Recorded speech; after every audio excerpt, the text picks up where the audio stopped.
Bonjour. Enfin, un peu sombre ici, hein. Attendez une seconde.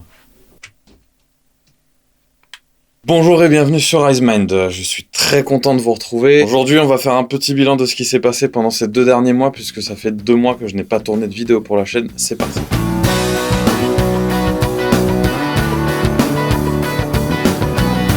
Si ça fait un moment que vous n'êtes pas passé sur la chaîne, on a enfin passé ensemble la barre des 1000 abonnés. J'en suis extrêmement heureux. On avait fait un live à cette occasion pour essayer de le passer en live et ça s'est produit, donc j'étais ravi. Comme je vous l'ai annoncé en janvier, ça fait maintenant 2 mois que je travaille avec la marque Olympus. J'en suis très content. Je tiens encore une fois à les remercier de leur confiance. Donc ils m'ont envoyé du matériel. Il y a aussi Photociné Comédie qui m'a prêté un petit peu de matériel en plus sur des cas un petit peu particuliers. Donc pour faire le tour de ce qu'ils m'ont prêté, il y a déjà le boîtier M1 Mark II. Le M1 Mark II est un super boîtier de chez Olympus, ça fait partie de leur haut de gamme, mais on reparlera des détails après. Concernant les objectifs Olympus, j'ai eu la chance d'avoir le 7-14, le 12-40 et le 40-150. Aucun de ces objectifs ne sont stabilisés, puisque le capteur l'est déjà. Aucune de ces optiques ne sont stabilisées, et ça les rend du coup un petit peu plus abordables. Néanmoins, ça reste des optiques pro en équivalent chez Canon, ça reste du sériel en gros, et en ouverture 2.8 pour chacune de ces optiques. Le piqué, j'ai été extrêmement surpris, puisque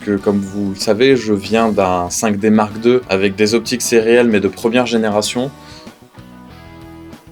J'ai clairement fait un bond dans le temps en termes de technologie et je me suis rendu compte à quel point en fait mes photos étaient à la ramasse malgré que ce soit un full frame, comme quoi ça veut rien dire. Donc pourquoi j'ai choisi de travailler avec eux, c'est déjà parce qu'on est rentré en contact par le biais de Photo Comédie, que je remercie encore, et donc en discutant on a vu que tout le monde avait un intérêt à travailler ensemble, et notamment parce que j'avais mon séjour au ski, ce qui met en fait le matériel quand même à rude épreuve au niveau des températures, malgré le fait qu'il est fait très beau. L'élément qui m'a le plus surpris, ça a été la fiche technique en fait sur leur site internet. Parle de 400 photos par batterie, et effectivement comme j'en réalise à peu près 2000 par jour au ski, c'était un petit peu problématique pour moi de jouer avec 4 batteries dans la journée, c'est compliqué. Et du coup, tout simplement, j'ai demandé si c'était possible d'avoir plus de batteries que ce qui était prévu à la base, et dans le meilleur des cas, en plus pour un meilleur confort, l'obtention d'un grip. Donc du coup, Olympus me l'a envoyé, et c'est vrai que la prise en main, je retrouvais un petit peu plus les sensations, ou je dirais peut-être même habitude que j'ai. Et Photocomédie m'a prêté en plus le 1200, qui est aussi une optique pro. Généralement, des optiques avec une aussi large plage focale sont très mauvais. De mon expérience, j'ai jamais eu un 24-200 bon. C'est bien pour dépanner, c'est bien pour commencer, c'est polyvalent. Si c'est ensoleillé, ça va. J'ai utilisé par exemple le 14-140 de Panasonic et je l'ai tout de suite bazardé parce que c'est pas, pour moi, c'est pas bon. C'est pas assez piqué, c'est pas assez ouvert, etc. Dans le cadre de ce 1200 d'Olympus, j'ai été complètement bluffé. C'est un f4 constant, donc assez lumineux, et en plus l'optique est stabilisée, sachant que le boîtier l'est aussi. Les 2 stabilisations ensemble, c'est ouf. Et donc la grande surprise avec cette optique que je me suis servi finalement tout le long hors photo artistique que vous avez pu voir éventuellement sur Instagram, c'est la batterie. La batterie a tenu beaucoup plus que ça. Au ski, il a fait très beau. Du coup, j'ai pas du tout eu besoin de stabiliser l'optique ni le capteur pour combler une faible lumière, et comme ça reste de l'événement de la photo sport, c'est impossible de descendre la vitesse. Pour vous donner une idée, je shootais à 2-400 ISO pas plus en ouverture 4 et j'étais à 3000-6400 de vitesse régulièrement. Je naviguais entre ces 2 plages. Donc on est bien d'accord pour dire que la stabilisation dans ce cas-là, elle sert à rien. L'ayant désactivé, je suis arrivé à un quota de 2000 photos sur une batterie. À partir du moment où j'avais toutes mes batteries chargées, en fait, j'ai pas chargé la batterie du corps une seule fois. Par souci de sécurité, j'en avais toujours 2 dans mon sac. Mais en fait, en fin de journée, ce qui se passe, et c'est assez intelligent, la manière dont est conçu le grip chez Olympus, et que chez d'autres marques aussi, c'est qu'en fait, vous avez une batterie dans le corps et une batterie dans le grip. Il n'y a pas ce truc-là de Canon, c'est un peu bizarre. Il n'y a pas, en fait, la poignée qui va rentrer à la place de la batterie où vous avez 2 batteries dedans. C'est une dans le corps et une dans le grip. Donc ça m'a rendu ce séjour extrêmement confortable, puisque comme je vous le disais, je fais à peu près 2000 photos par jour, voire 2500. Et ce qui se passe, c'est si la batterie est en rade, en fait, elle passe automatiquement sur le corps sans s'éteindre et tout, quoi que ce soit. Donc il y a juste à penser à travailler. Et c'est tout ce qu'on demande à un outil, en fait. Récemment, j'ai aussi emprunté à Photocomédie le 45-1.2, dont vous pouvez voir les photos sur Instagram. Et un petit peu avant, j'avais pris aussi le 60 mm f2.8 macro. C'est une pure tuerie.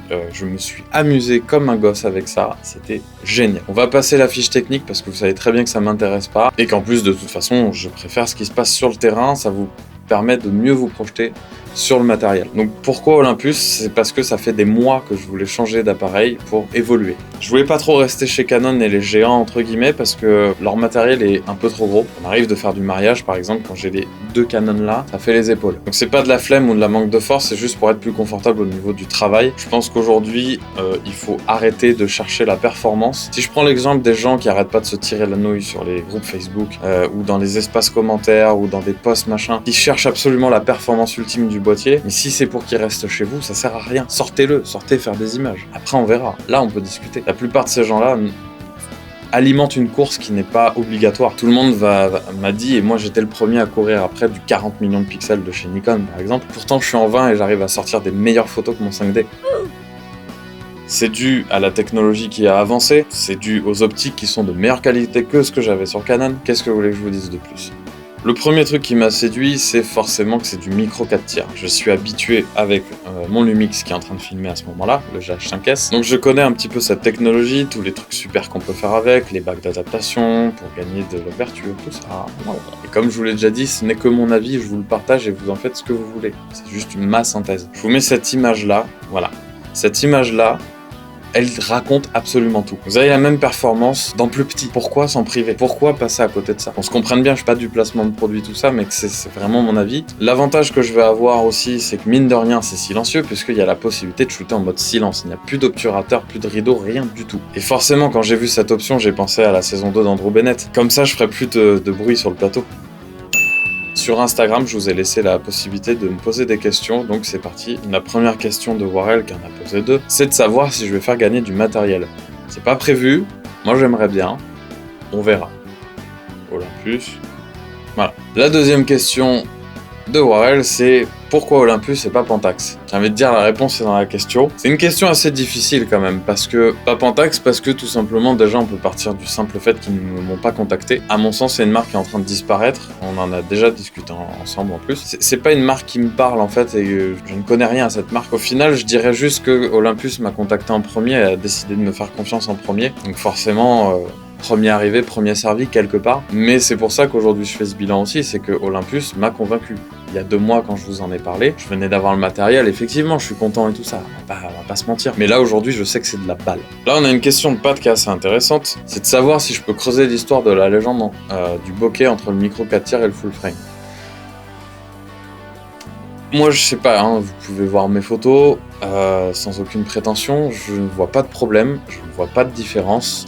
Après, c'est sûr que la plupart des gens qui vont acheter du micro 4 tiers veulent pas mettre trop de thunes. Et c'est le cas sur le full frame, en fait, c'est que la plupart des objectifs ont des grandes ouvertures. Moi, je suis désolé, quand je shoot à 2.8 sur une optique micro 4 tiers, je peux vous dire que du flou, il y en a. En micro 4 tiers, là, regardez l'exemple, on est en micro 4 tiers. Je suis actuellement en 2.8, ma main, elle est floue. Mon décor, il est un peu flou quand même.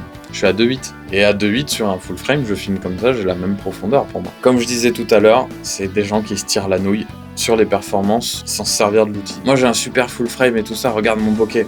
Ouais, t'as fait une photo avec. Regarde, lui il fait des photos, je sais pas, à la PSC ou micro 4 tiers ou ce que tu veux, mais elles sont bien.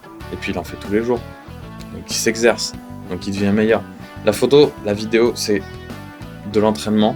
Pour produire, c'est 90% de trucs que vous allez peut-être mettre à la poubelle, mais au moins vous aurez essayé, vous aurez appris, et c'est même valable de toute façon pour les productions clients. Moi il y a un paquet de trucs que j'ai réalisés, j'aimerais bien les refaire aujourd'hui pour que ça disparaisse, mais c'est pas possible, et la vie est comme ça. Donc on a Sam qui me demande quel est l'avantage d'être chez Olympus et pas chez les autres. Je vais dire que chez les autres, entre guillemets, je connais. Donc Sam me demande quel est l'avantage d'Olympus face aux autres marques. Parce que voilà, c'est tout, merci, bonsoir.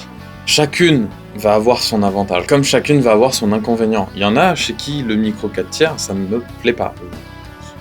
Entre nous, je sais pas pourquoi, ils ont le droit. Voilà. Moi, mon avantage, c'est que je cherchais quelque chose de moins encombrant. C'est silencieux, comme ça je ferai plus de bruit sur le plateau.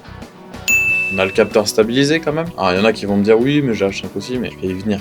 Calme-toi. Moi je fais un bond dans le temps en fait technologique que j'aurais pu faire peut-être chez les autres marques aussi. Mais là j'ai testé pendant 2 mois et j'ai adopté. Ils ont une panel d'objectifs et ce qu'il faut savoir, l'avantage d'être chez Lumix ou Olympus, c'est que c'est la même monture. Tu peux prendre un objectif Olympus, tu peux le mettre sur un Lumix et l'inverse. Et Ashraf me demande quelle caméra je peux recommander en étant débutant.